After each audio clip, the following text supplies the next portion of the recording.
La historia de las matemáticas.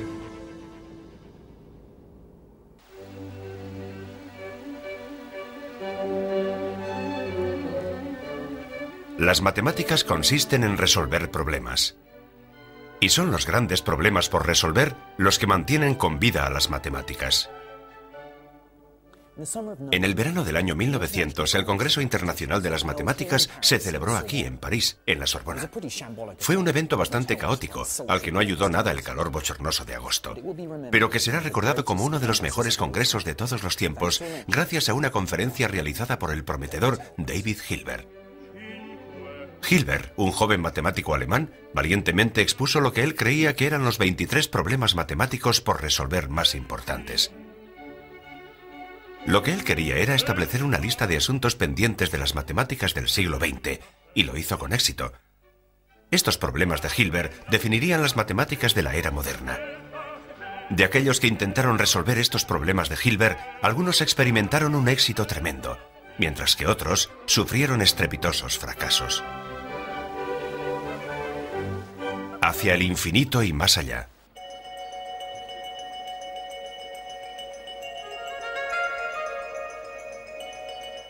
El primer problema de la lista de Hilbert salió de aquí, Halle, Alemania del Este. El gran matemático George Cantor pasó aquí su vida adulta, y es aquí donde se convirtió en la primera persona en entender de verdad el significado de infinito, y que le dio una dimensión matemática.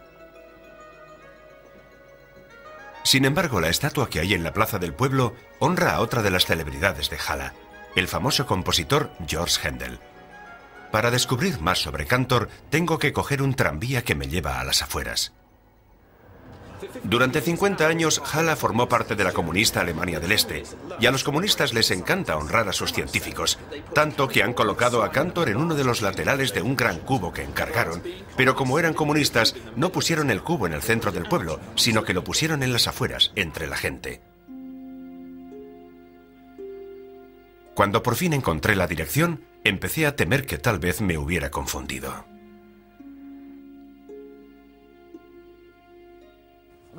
Tengo que decir que este lugar no es el más apropiado para colocar la estatua de un matemático.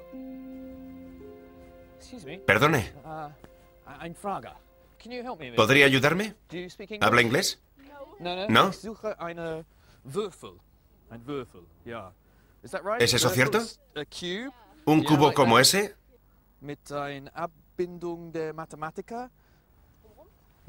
¿Que vaya por allí? Ah, allí está. En realidad es mucho más grande de lo que pensaba. Creí que iba a ser de este tamaño. Ah, aquí está, en el lado oculto del cubo. Y aquí está el hombre, Cantor. De hecho, Cantor es uno de mis héroes más importantes. Creo que si tuviera que elegir algunos teoremas que me gustaría demostrar, creo que un par de los que demostró Cantor estarían en mi lista top 10. Y eso es porque antes que Cantor, nadie había entendido bien el concepto de infinito. Era un tema peliagudo que no parecía llegar a ninguna parte, pero Cantor demostró que la noción de infinito era perfectamente entendible. De hecho, no había solo un infinito, sino muchos infinitos.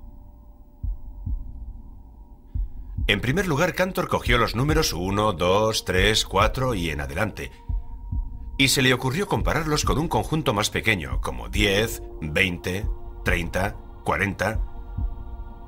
Lo que demostró es que esos dos conjuntos de números infinitos tenían el mismo tamaño porque podemos emparejarlos, el 1 con el 10, el 2 con el 20, el 3 con el 30 y así en adelante. Por lo que ambos infinitos tenían el mismo tamaño. Pero ¿qué pasa con las fracciones? No hay que olvidar que entre dos números enteros cualesquiera hay infinitas fracciones. Así que seguramente el infinito de las fracciones es mayor que el infinito de los números enteros.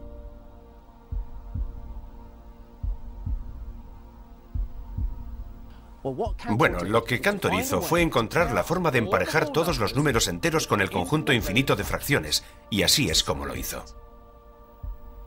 Empezó por ordenar todas las fracciones en una cuadrícula infinita. La primera fila contenía los números enteros, las fracciones donde había un 1 en el denominador.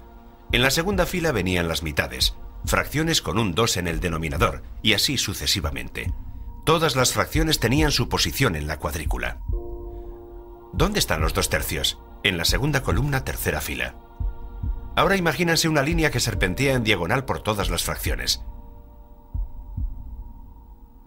Si enderezamos esa línea, podemos hacer coincidir cada fracción con uno de los números enteros. Eso significa que el infinito de las fracciones es del mismo tipo que el infinito de los números enteros. Entonces puede que todos los infinitos tengan el mismo tamaño. Pues ahora viene la parte verdaderamente emocionante, porque Cantor ahora estudiaba el conjunto de todos los números decimales infinitos y demostró que tenían un infinito mayor, porque de cualquier forma que se ordenaran los decimales infinitos, Cantor encontraba un astuto argumento para demostrar cómo construir un nuevo número decimal que faltara en la lista. De pronto el concepto de infinito se abría. Hay diferentes infinitos, algunos más grandes que otros. Fue un momento muy emocionante, ya que era como cuando el ser humano empezaba a entender y a contar cosas. Pero ahora las estaba contando de una manera diferente. Estaba contando infinitos. Se había abierto una puerta y ante nosotros surgían unas nuevas matemáticas. Pero eso nunca ayudó mucho a Cantor. Fui al cementerio de Hala, donde está enterrado Cantor, y donde había quedado con el profesor Joe Dowen. Él amablemente iba a hacer las conexiones entre las matemáticas de Cantor y su vida. Él era maníaco depresivo, y una de sus primeras crisis grandes fue en 1884. Pero con el cambio de siglo, las recaídas en esta enfermedad mental se hicieron cada vez más y más frecuentes. Mucha gente ha dado a entender que su enfermedad mental estaba relacionada con la naturaleza tan abstracta de las matemáticas con las que él trabajaba. Bueno, él estaba lidiando con la enfermedad, así que... ¿Pero puede que haya alguna conexión? Hay que decir que cuando empiezas a estudiar el infinito, a mí me satisfacen sus explicaciones, pero a medida que lo va complicando más y más, tengo que decir que me empiezo a poner nervioso. Es como... ¿qué pasa aquí? ¿A dónde quiere llegar? No llegaba muy lejos. Cantor acababa siempre por ingresar aquí, en el sanatorio de la universidad. No existía tratamiento para los maníaco-depresivos o para la paranoia que a menudo acompañaba a sus crisis. Aún así, la clínica era un buen lugar donde estar cómodo y tranquilo y donde Cantor encontraba la fortaleza mental para continuar con sus estudios del infinito. Otros matemáticos estaban molestos por las paradojas que provocaban los trabajos de Cantor. Curiosamente, eso era lo único que a Cantor no le preocupaba. A él nunca le molestaron las paradojas del infinito, como les molestaban a los demás, porque Cantor creía que... Muy bien, hay ciertas cosas que he sido capaz de demostrar y que podemos establecer con una total certeza matemática, y después está el infinito absoluto, que solo reside en Dios. Él puede entenderlo todo. Sigue existiendo esa paradoja final que a nosotros no nos está permitido entender, pero que Dios sí entiende. Pero había un problema que Cantor no podía dejar en manos del Todopoderoso. Un problema con el que estuvo luchando el resto de su vida y que acabó llamándose la hipótesis del continuo. ¿Existe un infinito entre el infinito más pequeño de los números enteros y el infinito más grande de los números decimales? El trabajo de Cantor no gustaba a muchos de sus contemporáneos, pero había un matemático francés que le defendió, argumentando que las nuevas matemáticas de Cantor acerca del infinito eran preciosas, aunque fueran producto de su patología. Afortunadamente, este individuo era el matemático más famoso y respetado de la época. Cuando un político francés le preguntó a Bertrand Russell quién creía que era el personaje más importante que había surgido en Francia, él contestó sin dudar que Poincaré. El político expresó su sorpresa por haber elegido al primer ministro Raymond Poincaré, por encima de Napoleón o Balzac. Russell contestó que no se refería a Raymond Poincaré, sino a su primo, el matemático Henri Poincaré. Henri Poincaré pasó gran parte de su vida en París, la ciudad que amaba a pesar de su clima incierto. En las últimas décadas del siglo XIX, París era el centro mundial de las matemáticas y Poincaré se convirtió en su luz de guía. Álgebra, geometría, análisis, era bueno en todo. Su trabajo desembocó en todo tipo de aplicaciones, desde encontrar tu situación estando bajo tierra a nuevas formas de predecir el tiempo. Poincaré era muy estricto acerca de su rutina de trabajo. 2 horas de trabajo por la mañana y 2 horas de trabajo al comienzo de la noche. Y era entre esos 2 periodos donde dejaba que su subconsciente trabajase en la solución de problemas. Recuerdo una ocasión cuando tuvo un momento de inspiración totalmente inesperado mientras se estaba subiendo a un autobús. Y ese momento de inspiración enseguida se convirtió en un éxito. En el año 1885, el rey Óscar II de Suecia y Noruega ofreció un premio de 2.500 coronas a cualquiera que pudiera establecer matemáticamente y de una vez por todas si el sistema solar seguiría girando en el sentido de las agujas del reloj o si de pronto podía cambiar de dirección. Si el sistema solar tuviera solo 2 planetas, entonces Newton ya había demostrado que sus órbitas serían estables. Esos 2 cuerpos viajarían alrededor formando una elipse y girando sobre sí mismos, pero si se añadía un tercer cuerpo como la Tierra, la Luna y el Sol, la pregunta de si sus órbitas serían estables o no dejaba sin respuesta al mismísimo Newton. El problema es que ahora había unas 18 variables diferentes, como las coordenadas exactas de cada cuerpo y su velocidad en sus respectivas direcciones, así que la ecuación era muy difícil de resolver. Pero Poincaré hizo un importante progreso para resolverlo. Poincaré simplificó el problema haciendo sucesivas aproximaciones de las órbitas que él creía que no afectarían significativamente al resultado final. Aunque no pudo resolver el problema en su totalidad, sus ideas fueron lo suficientemente sofisticadas para ganar el premio. Desarrolló ese estupendo arsenal de técnicas matemáticas para intentar resolverlo. De hecho, el premio que ganó fue en realidad debido a dichas técnicas, más que por la resolución del problema en sí. Pero cuando el consejero científico del rey, Mittag Leffler, estaba preparando el texto de Poincaré para su publicación, uno de los editores encontró un problema. Poincaré descubrió que había cometido un error. Contrariamente a lo que había pensado inicialmente, incluso un pequeño cambio en las condiciones iniciales podía acabar produciendo órbitas muy diferentes. Sus simplificaciones no solo no funcionaban, sino que el resultado era incluso más importante. Las órbitas que Poincaré había descubierto indirectamente condujeron a lo que hoy conocemos como la teoría del caos. Entendiendo las reglas matemáticas del caos, podemos explicar cómo las alas de una mariposa pueden producir pequeños cambios en la atmósfera que pueden acabar provocando un tornado o un huracán en el otro lado del mundo. Así que el gran tema del caos del siglo XX surgió de un error que Poincaré vio en el último momento. Sí, el ensayo había sido publicado en su forma original y estaba listo para salir. De hecho, Mittag Leffler había enviado copias a varias personas y se quedó petrificado cuando Poincaré le escribió y le dijo: «Páralo todo». Oh, Dios mío, es la peor pesadilla de un matemático. Sin duda, fue como: «Paren, paren». Sí, interrumpan la impresión.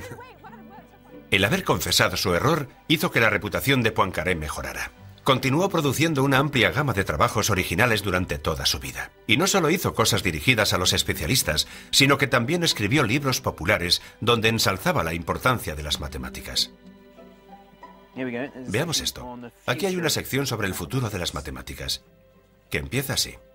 Si queremos ver el futuro de las matemáticas, el recorrido que debemos hacer es estudiar la historia y la situación actual de esta ciencia. Así que creo que Poincaré habría aprobado el viaje que estoy realizando para descubrir la historia de las matemáticas. Sin duda habría aprobado mi siguiente destino, porque para descubrir lo que probablemente fue la contribución más importante de Poincaré a las matemáticas modernas, tengo que ir a buscar un puente. De hecho, son 7 puentes, los 7 puentes de Königsberg. Hoy en día la ciudad es conocida como Kaliningrado, una pequeña ciudad rusa abierta al mar Báltico y encajonada entre Polonia y Lituania. Sin embargo, hasta 1945, cuando fue cedida a la Unión Soviética, fue la gran ciudad prusa de Königsberg. Desgraciadamente, gran parte de la antigua ciudad ha sido demolida, y no queda señal alguna de 2 de los 7 puentes originales, y varios de ellos han cambiado tanto que resultan irreconocibles. Este es uno de los puentes originales. Puede parecer un lugar un tanto extraño para empezar una historia sobre las matemáticas, pero quédense conmigo. Todo empezó con un acertijo del siglo XVIII. ¿Hay una ruta que cruce todos y cada uno de estos 7 puentes pasando por ellos solo una vez? encontrar la solución es mucho más difícil de lo que parece.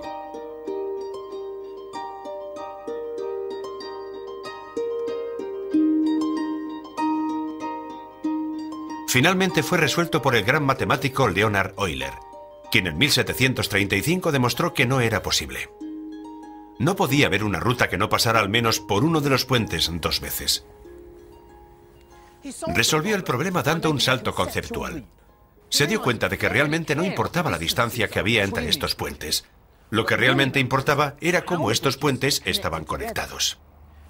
Este es un problema de una nueva geometría de posición.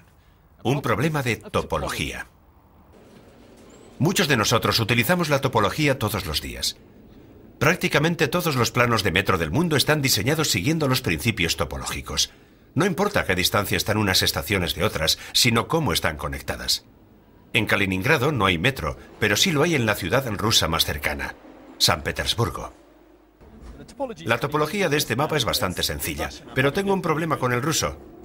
¿Me puede decir dónde...? ¿Qué problema tiene? Me gustaría saber qué estación era esta. Lo estaba leyendo al revés. Aunque la topología tiene su origen en los puentes de Königsberg, estaba en manos de Poincaré que el tema evolucionara hasta una nueva y poderosa manera de apreciar las formas.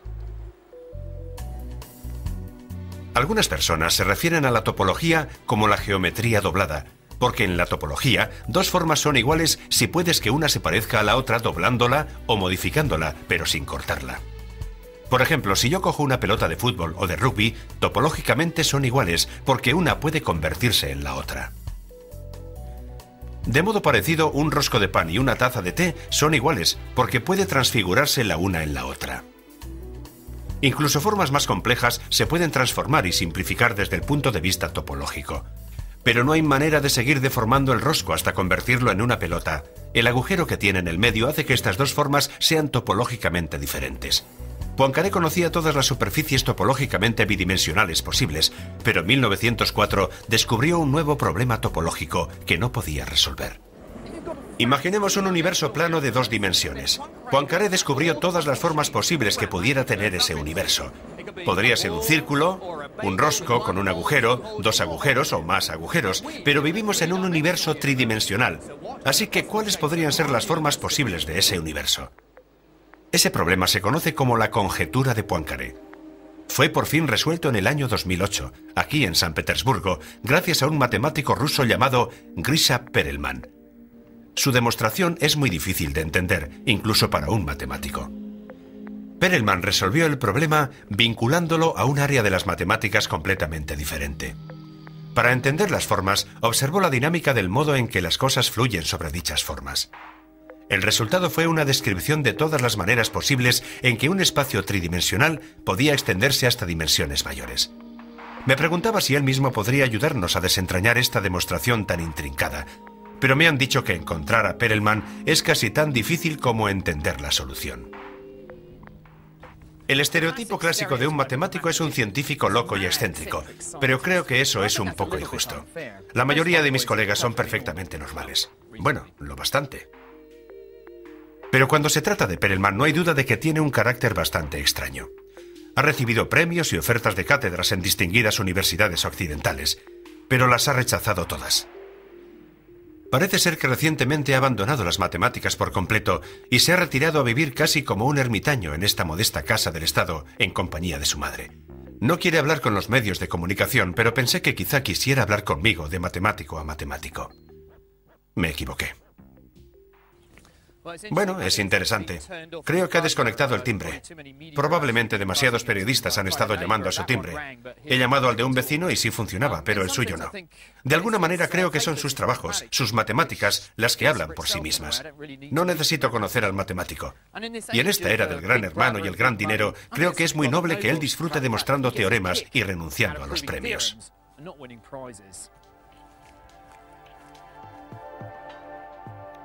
Sin duda, cualquier matemático lo habría celebrado. Pero por resolver cualquiera de sus 23 problemas, David Hilbert no ofreció ningún premio o recompensa más allá de la admiración de otros matemáticos. Cuando planteó los problemas en París en el año 1900, el propio Hilbert era ya una estrella de las matemáticas, pero fue en Göttingen, en Alemania del Norte, donde de verdad brilló. Con diferencia fue el matemático más carismático de su época. Es evidente que todo aquel que le conocía pensaba que era completamente maravilloso. Estudió la teoría de números y conectó toda la información. Un año después lo dejó por completo y revolucionó la teoría de las ecuaciones integrales. Siempre estaba cambiando y siempre estaba haciendo algo nuevo. No creo que haya nadie tan flexible y variado en sus estudios como era Hilbert.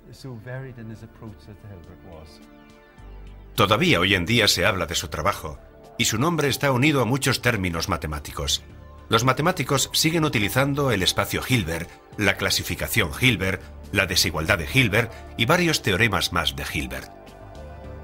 Pero fueron sus primeros trabajos con ecuaciones lo que le hizo destacar como un matemático que tenía una nueva forma de pensar. Hilbert demostró que aunque hay un número infinito de ecuaciones, hay formas de dividirlas de manera que estén constituidas como un conjunto finito, como si fueran un edificio hecho con bloques.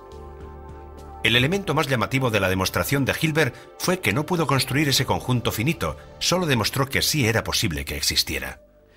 Alguien criticó que eso era teología y no matemáticas, pero en realidad pasaron por alto que lo que Hilbert estaba haciendo era crear un nuevo estilo de matemáticas, una visión más abstracta.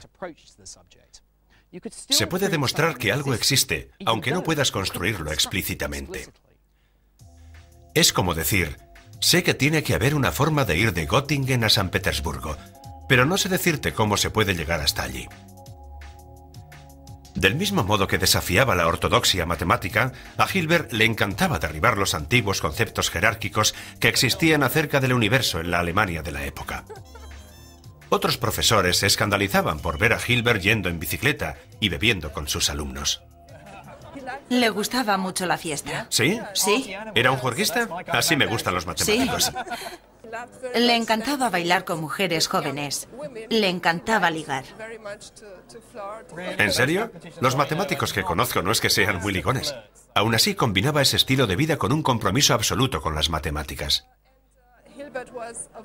Hilbert era alguien que pensaba que cualquiera que tuviera talento para las matemáticas, un pingüino, una mujer o un hombre, negro, blanco o amarillo, no importaba. Debía dedicarse a las matemáticas y ser admirado. Las matemáticas hablan por sí solas. No importa si eres un pingüino. Si puedes demostrar la hipótesis de Riemann, no nos importa lo que seas. Para él, las matemáticas eran un lenguaje universal. Sí. Hilbert creía que este lenguaje era lo suficientemente poderoso como para desentrañar todas las verdades de las matemáticas. Una creencia que expuso en una entrevista de radio que dio sobre el futuro de las matemáticas el 8 de septiembre de 1930. En esa entrevista no tuvo ninguna duda en decir que los 23 problemas se resolverían pronto y que las matemáticas ocuparían un lugar indiscutible entre los fundamentos de la lógica. Él declaró que no existían problemas irresolubles, una creencia que mantenían los matemáticos desde los tiempos de la antigua Grecia. Acabó con un llamamiento: debemos saber y sabremos.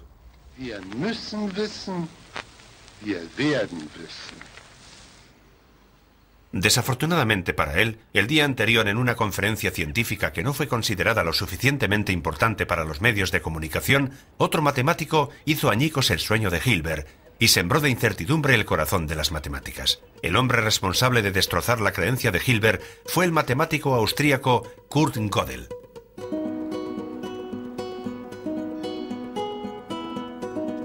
Y todo empezó aquí, en Viena, donde incluso sus admiradores, que eran unos cuantos, admitían que Kurt Gödel era un poco raro.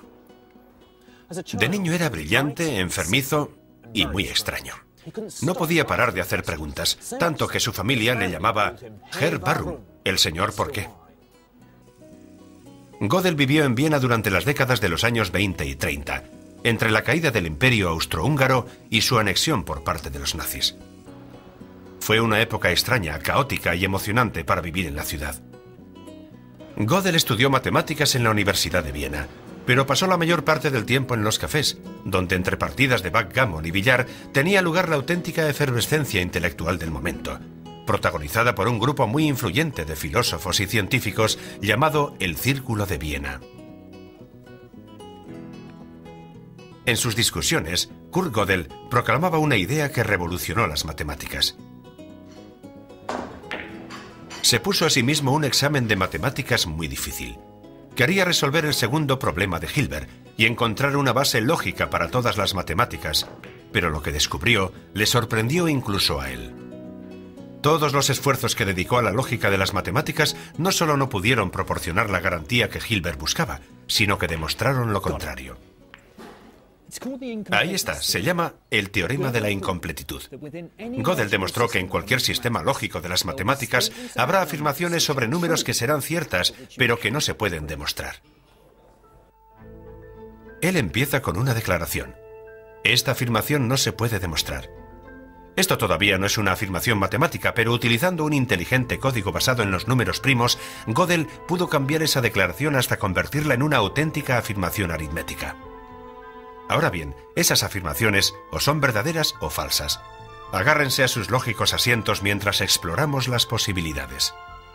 Si la afirmación es falsa, significa que dicha afirmación se puede demostrar, y por lo tanto, la afirmación sería cierta, y eso es una contradicción, por lo que tendríamos que deducir que la afirmación debe ser cierta. En otras palabras, aquí tenemos una afirmación matemática que es cierta, pero que no se puede demostrar. La demostración de Gödel provocó una crisis en las matemáticas. ¿Qué pasaría si, por ejemplo, estuvieras trabajando en la conjetura de Goldbach o en la hipótesis de Riemann y éstas resultaran ser ciertas pero no demostrables? Esto también provocó una crisis en Gödel. En el otoño de 1934 sufrió la primera de una serie de crisis nerviosas y tuvo que ser internado en un sanatorio. Se salvó gracias al amor de una buena mujer. Adele Limbersky era una bailarina de un local nocturno. Ella mantuvo a Gödel con vida. Un día ella y Gödel estaban caminando por estas escaleras y fueron atacados por unos matones nazis. Gödel no era judío, pero muchos de sus amigos en el Círculo de Viena sí lo eran. Adele acudió en su ayuda, pero eso solo fue un respiro fugaz para Gödel y sus matemáticas. Las matemáticas estaban a punto de morir en toda Austria y Alemania.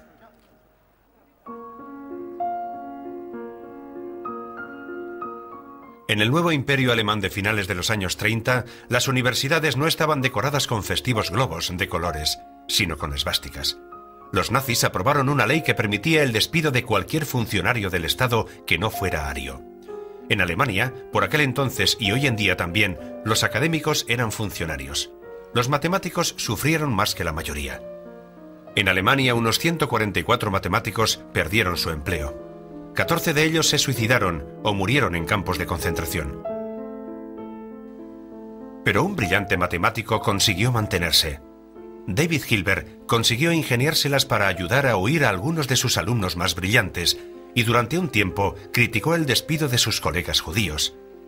Pero no pasó mucho tiempo hasta que él también tuviera que guardar silencio. No está muy claro por qué él mismo no escapó o no protestó un poco más. Hacia el final de su vida cayó enfermo, así que puede que no tuviera el empuje necesario. Todo su entorno de matemáticos y científicos estaba huyendo del régimen nazi, hasta que solo quedó Hilbert como testigo de la destrucción de uno de los mejores centros matemáticos de todos los tiempos. David Hilbert murió en 1943. Solo 10 personas acudieron al funeral de uno de los matemáticos más famosos de su época. El dominio de Europa, el centro matemático durante más de 500 años, había terminado. Había llegado el momento de pasar la batuta matemática al nuevo mundo. Había llegado el momento para este lugar. En 1930 se creó en Princeton el Instituto para los Estudios Avanzados. La idea era reproducir en la Nueva Jersey rural la atmósfera académica de las universidades europeas. Pero para hacer eso era necesario atraer a los mejores, y no era necesario buscar muy lejos. Muchos de los matemáticos más brillantes estaban huyendo de los nazis y llegando a Estados Unidos. Personas como Hermann Weyl, cuyas investigaciones tuvieron una gran importancia para la física teórica, y John von Neumann, que desarrolló la teoría de juegos y fue uno de los pioneros en la ciencia informática. El instituto se convirtió rápidamente en el lugar perfecto para crear otro Göttingen entre los bosques. Un matemático en concreto hizo que el lugar fuera como su propia casa. Cada mañana Kurt Gödel se vestía con un traje de lino blanco y un sombrero fedora. Caminaba desde su casa por toda la calle Mercer hasta el instituto y de camino se paraba aquí, en el número 112, para recoger a su mejor amigo, otro exiliado europeo, Albert Einstein. Pero ni siquiera el relajado ambiente de Princeton pudo ayudar a Gödel a escapar de sus demonios.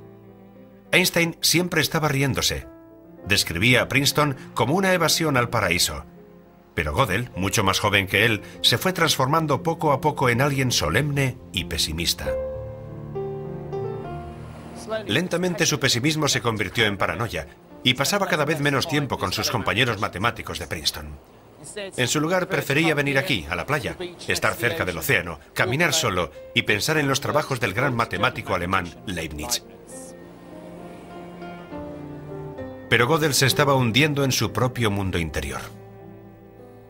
Paradójicamente, su influencia en las matemáticas americanas iba siendo cada vez más y más fuerte, y un joven matemático de la costa de Nueva Jersey aceptó encantado algunos de los retos que propuso.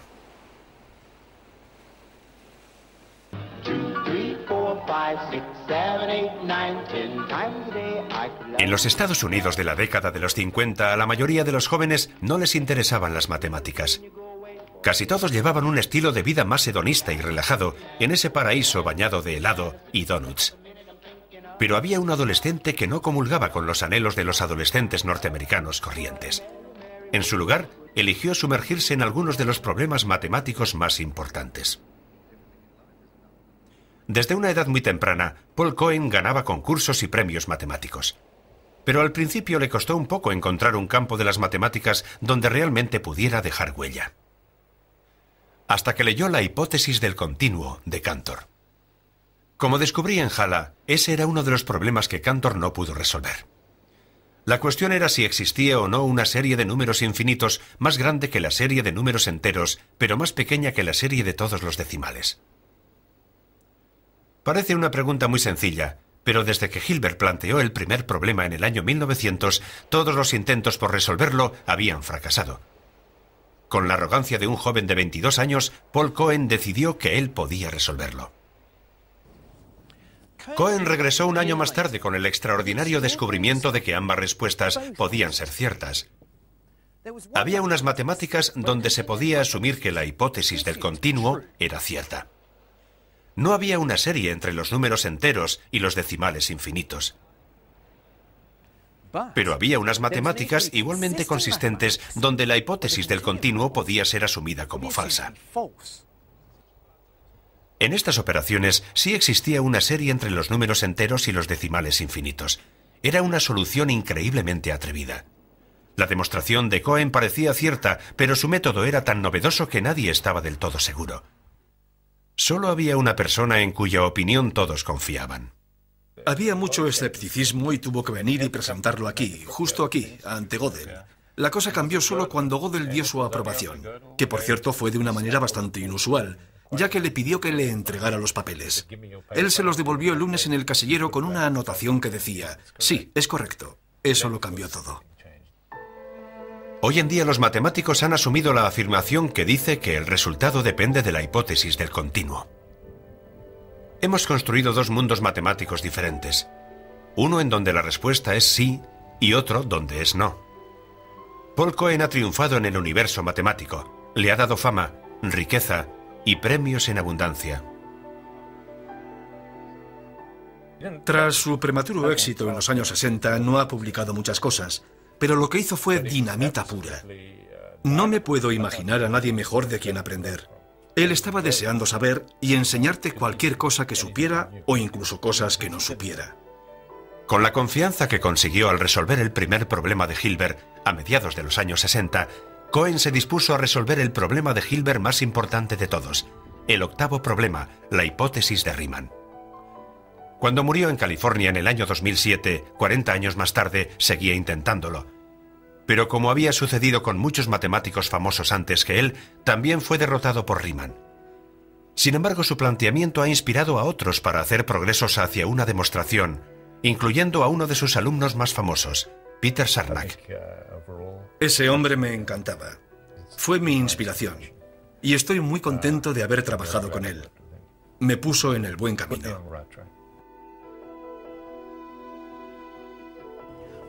Paul Cohen es un buen ejemplo del éxito del sueño americano.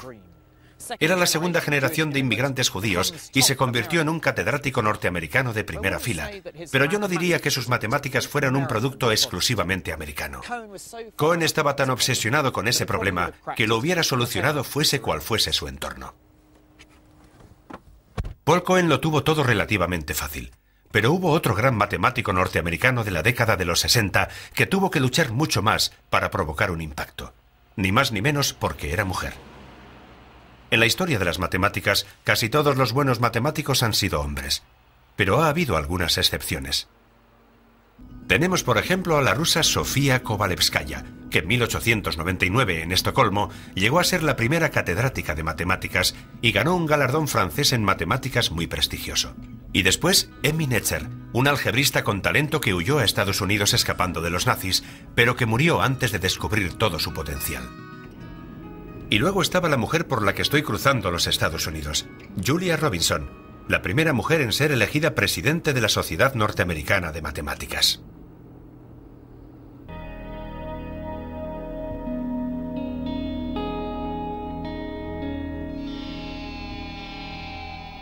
Nació en San Luis en 1919, pero su madre murió cuando ella tenía 2 años.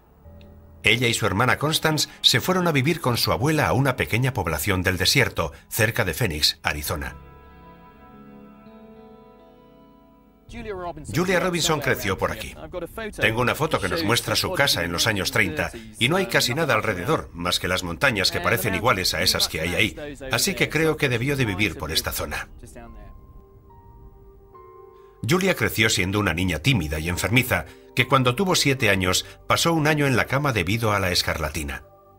Su mala salud persistió durante toda su infancia e incluso le advirtieron de que no pasaría de los 40 años. Pero desde el principio tuvo una habilidad innata para las matemáticas. Pasaba el tiempo bajo la sombra de los cactus de Arizona, jugando a interminables juegos de cuentas con pequeñas piedras. Esa temprana búsqueda de patrones le provocó un interés y un amor por los números que le duraría el resto de su vida. Pero a pesar de mostrar desde su infancia un gran talento, tuvo que luchar constantemente en el colegio y en la universidad simplemente para que le dejaran estudiar matemáticas. Cuando era adolescente, era la única chica en la clase de matemáticas y tuvo muy poco apoyo. Así que la joven Julia tuvo que buscar estímulos intelectuales en otra parte. A Julia le encantaba escuchar un programa de radio que se llamaba El Explorador de la Universidad, y el capítulo 53 trataba sobre las matemáticas. El presentador describía cómo había descubierto que, a pesar de su lenguaje esotérico y su misteriosa naturaleza, los matemáticos eran las criaturas más interesantes e inspiradoras.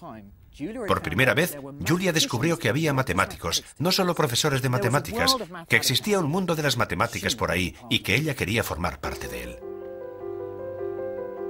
La puerta hacia ese mundo se abriría aquí, en la Universidad de California, en Berkeley, cerca de San Francisco. Ella estaba completamente obsesionada con que quería ir a Berkeley. Bueno, a Berkeley no, a cualquier lugar donde hubiera matemáticos. En Berkeley, desde luego, había matemáticos, incluido un teórico de los números llamado Raphael Robinson. En sus frecuentes paseos alrededor del campus, descubrieron que compartían algo más que su pasión por las matemáticas. Se casaron en 1952. Julia se doctoró y se dispuso a realizar lo que sería el trabajo de su vida, el 10º problema de Hilbert. Pensaba en ello todo el tiempo. Me decía que no quería morirse sin conocer la respuesta y se convirtió en toda una obsesión. La obsesión de Julia la han compartido muchos matemáticos desde que Hilbert planteó el problema por primera vez en el año 1900. El 10º problema preguntaba si existía algún método universal que pudiera decir si cualquier ecuación tenía una solución con números enteros o no. Nadie había sido capaz de resolverlo. De hecho, el pensamiento general era que semejante método universal no era posible. ¿Cómo demonios se podía demostrar que por muy ingenioso que fueras, nunca ibas a descubrir ese método? Con la ayuda de sus colegas, Julia desarrolló lo que se conoce como la hipótesis de Robinson.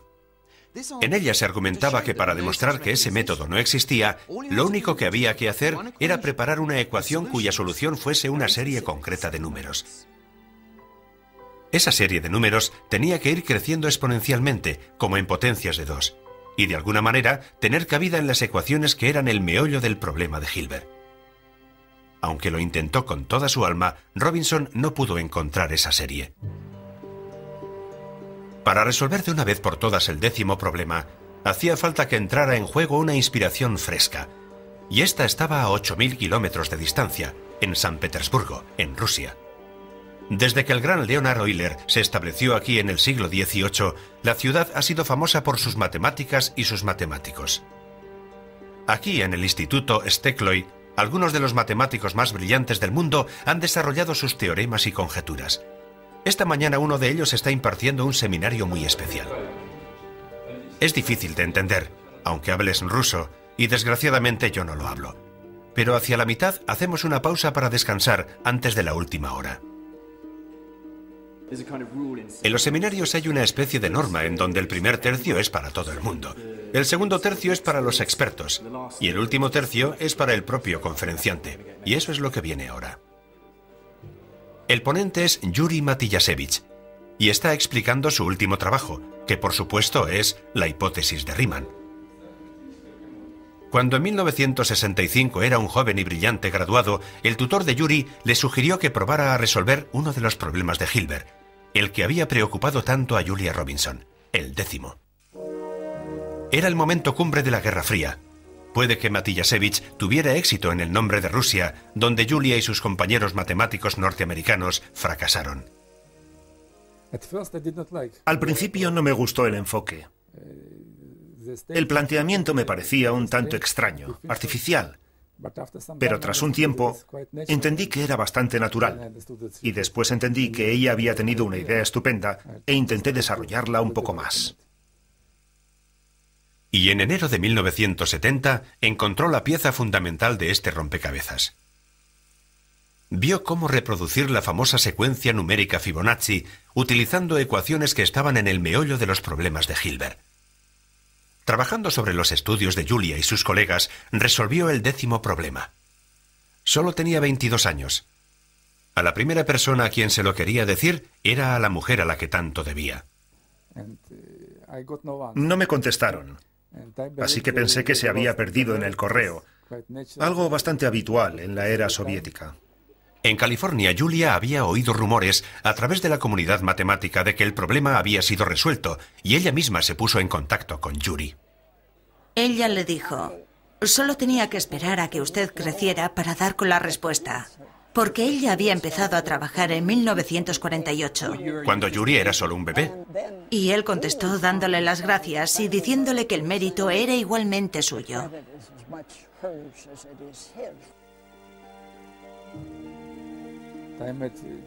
Conocí a Julia un año más tarde en Bucarest y le sugerí que tras la conferencia, ella y su marido Rafael vinieran a verme aquí, a Leningrado.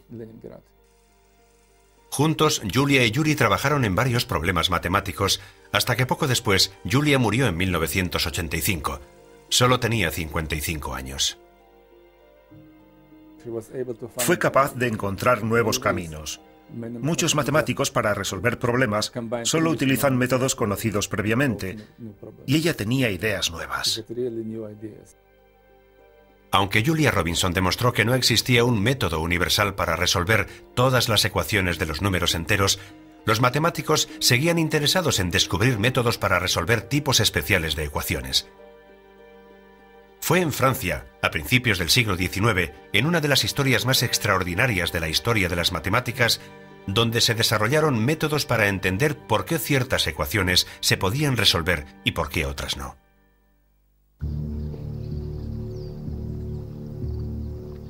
París, a primera hora de la mañana, 29 de mayo de 1832. Évariste Galois está a punto de luchar por su vida. Es el reinado del absolutista rey Borbón Carlos X. Y Galois, como muchos jóvenes enfurecidos de París, es un revolucionario republicano. A diferencia del resto de sus camaradas, tiene otra pasión, las matemáticas. Acaba de pasar 4 meses en prisión y tras una misteriosa sucesión de amores no correspondidos, es retado a un duelo. Se había pasado la noche anterior en vela perfeccionando un lenguaje matemático que había desarrollado. Galois creía que las matemáticas no deberían ser el estudio de un número y su forma, sino el estudio de la estructura. Puede que siguiera pensando en sus matemáticas. Solo se disparó un disparo aquella mañana. Galois murió al día siguiente con solo 20 años. Fue una de las mayores pérdidas de las matemáticas. Hasta principios del siglo XX, Galois no fue completamente valorado y sus ideas llevadas a cabo.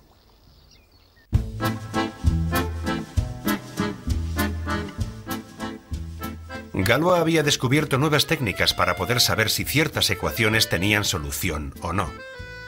La simetría de algunos objetos geométricos parecía ser la llave. Su idea de utilizar la geometría para analizar las ecuaciones sería adoptada en los años 20 por otro matemático parisino, André Weil. Me interesaba mucho, y en lo que al colegio respecta, tenía bastante éxito en todas las ramas. Y así fue. Tras estudiar en Alemania y en Francia, André se instaló en un apartamento de París, que compartía con su hermana más famosa, la escritora Simone Weil. Pero cuando estalló la Segunda Guerra Mundial, se vio inmerso en circunstancias muy diferentes. Eludió alistarse huyendo a Finlandia, donde casi fue ejecutado por ser un espía ruso. Cuando regresó a Francia fue encarcelado en Rouen, a la espera de juicio por deserción. En el juicio, el juez le dio a elegir, o 5 años en prisión o servir en una unidad de combate. Eligió alistarse en el ejército francés, una elección afortunada porque unos meses más tarde, cuando llegaron los alemanes, mataron a todos los reclusos.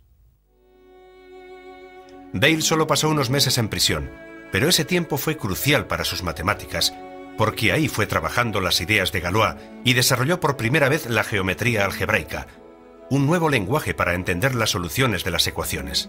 Galois había demostrado cómo las nuevas estructuras matemáticas podían utilizarse para desvelar los secretos que se escondían en las ecuaciones. El trabajo de Weil le condujo hasta teoremas que se conectaban con la teoría de números, el álgebra, la geometría y la topología. Teoremas que constituyen uno de los grandes logros de las matemáticas modernas. Sin André Weil jamás habríamos oído hablar del hombre más extraño de la historia de las matemáticas, Nicolas Bourbaki. No existen fotografías de Bourbaki, pero sabemos que nació en este café, en el barrio latino en 1934, cuando era un café auténtico, el Café Cupelar, y no el local de comida rápida que es ahora. Y al final de la calle me encuentro con un experto en Bourbaki, David Uban. He de decir que cuando era estudiante me asusté bastante cuando fui a la biblioteca y vi que este tipo, Bourbaki, había escrito tantos libros. Unos 30 o 40 en total, de análisis, geometría, de topología. Todo eran nuevos fundamentos. Prácticamente cualquiera que haya estudiado matemáticas en serio, en cualquier lugar del mundo en la década de los 50, 60 y 70, habrá leído a Nicolas Bourbaki. Y también he oído que solicitó ser miembro de la Sociedad Norteamericana de Matemáticas. En ese momento se le denegó. ¿En serio? Alegando que él no existía. Los americanos tenían razón. Nicolas Bourbaki no existía ni nunca lo ha hecho. De hecho, Bourbaki es el seudónimo que le dieron a un grupo de matemáticos franceses liderado por André Weil, que decidió escribir un informe coherente sobre las matemáticas del siglo XX. La mayoría de las veces, a los matemáticos les gusta firmar los teoremas con su nombre auténtico, pero los objetivos del proyecto del grupo Bourbaki superaban cualquier deseo de gloria personal. Tras la Segunda Guerra Mundial, el testigo de Bourbaki se cedió a la siguiente generación de matemáticos franceses, y su miembro más brillante fue Alexander Grothendieck. Aquí, en el IES de París, el equivalente al Instituto Princeton para los estudios avanzados, Grothendieck celebró sus famosos seminarios en la década de los 50 y los 60.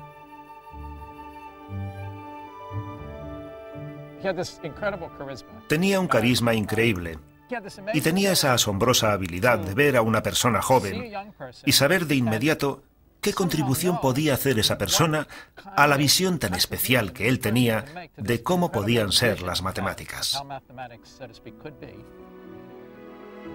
Y esa visión le permitía superar algunas ideas muy difíciles. Él decía, supongamos que quieres abrir una avellana. Lo normal es que cojas un cascanueces y la rompas para abrirla. Pues él decía que su enfoque era más como si cogieras la avellana, la pusieras sobre la nieve, la dejaras ahí un par de meses y cuando volvieras a por ella, se abriera sola. Grothendieck es un estructuralista. Lo que a él le interesa es la estructura oculta que subyace bajo todas las matemáticas. Solo cuando llegas a su arquitectura más básica y te centras en términos muy generales, aparecen los patrones matemáticos con total claridad. Grothendieck produjo un nuevo y poderoso lenguaje para apreciar las estructuras de una forma diferente. Fue como si hubiésemos vivido en un mundo en blanco y negro, y de pronto el lenguaje en que vemos el mundo se vuelve de color. Y es un lenguaje que los matemáticos han estado utilizando desde siempre para resolver problemas en la teoría de números, geometría e incluso física fundamental. Pero a finales de la década de los 60, Grothendieck decidió darle la espalda a las matemáticas cuando descubrió la política. Él creía que la amenaza de una guerra nuclear y el asunto del desarme nuclear eran mucho más importantes que las matemáticas.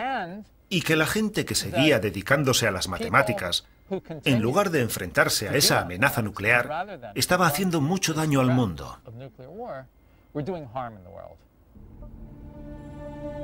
Grothendieck decidió abandonar París y mudarse al sur de Francia, donde se había criado. Estalló una revuelta protagonizada por radicales políticos, y luego tuvo una crisis nerviosa. Se mudó a los Pirineos y se volvió un ermitaño. Hoy en día ha perdido todo el contacto con sus viejos amigos y colegas matemáticos. Sin embargo, su legado y sus logros sitúan a Grothendieck junto a Cantor, Gödel y Hilbert como alguien que ha transformado el panorama matemático. Cambió todo el concepto de una manera fundamental. Ya nunca volveremos atrás.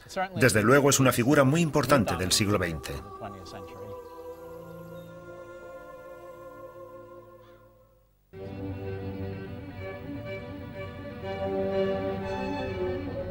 He vuelto a Inglaterra pensando en otra persona esencial del siglo XX, la persona que lo empezó todo, David Hilbert.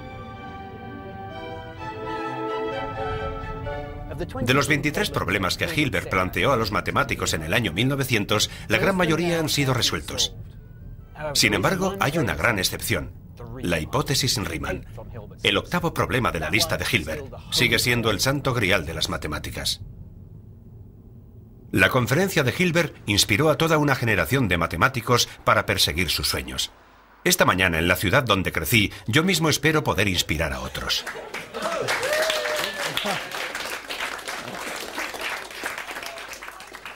Gracias. Mi nombre es Marcus Di Sautoy y soy profesor de matemáticas al final de la calle, en la Universidad de Oxford. De hecho, fue en este colegio, en esta misma clase, donde descubrí mi amor por las matemáticas. Y ese amor por las matemáticas que adquirí aquí en mi instituto me sigue motivando. Me encanta resolver problemas.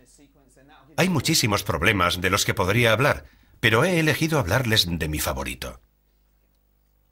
Creo que un matemático es un buscador de pautas, y eso es lo que en realidad intentan encontrar los matemáticos. Y cuando las encontramos, intentamos comprenderlas y estructurarlas.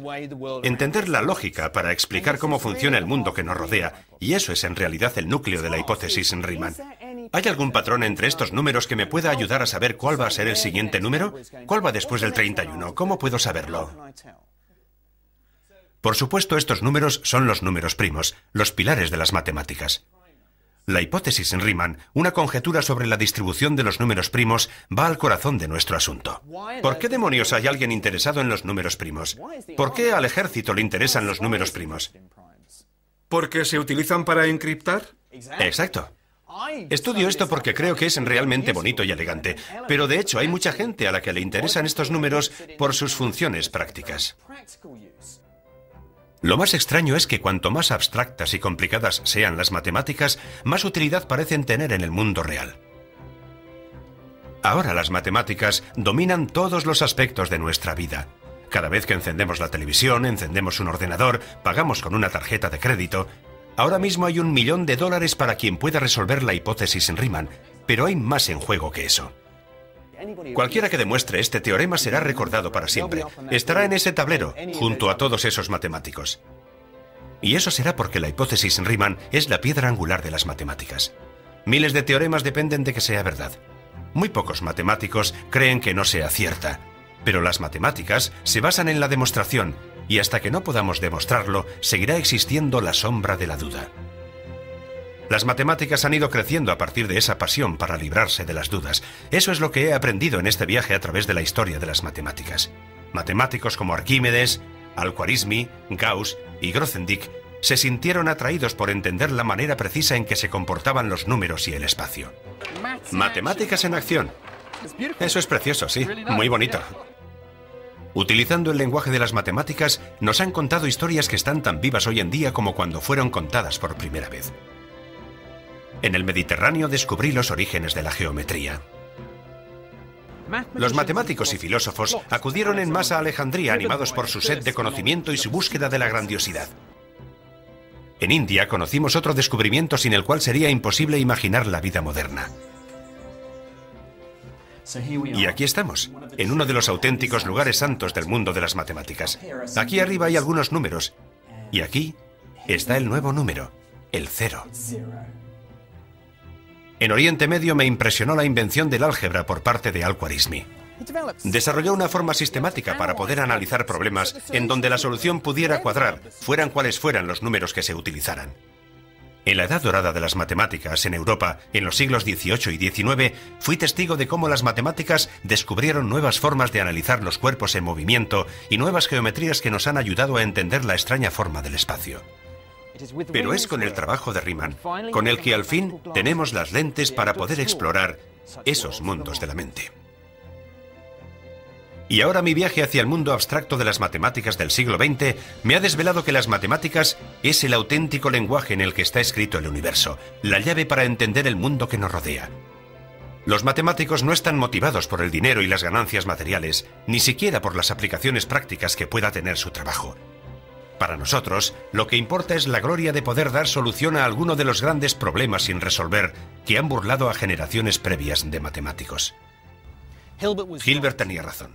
Son los problemas matemáticos sin resolver lo que se convierte en el tema principal que obsesiona a cada generación de matemáticos. A pesar de todas las cosas que hemos descubierto a lo largo de los últimos 7 milenios, sigue habiendo cosas que no entendemos. Y el lema de Hilbert, debemos saber y sabremos, es lo que motiva a los matemáticos.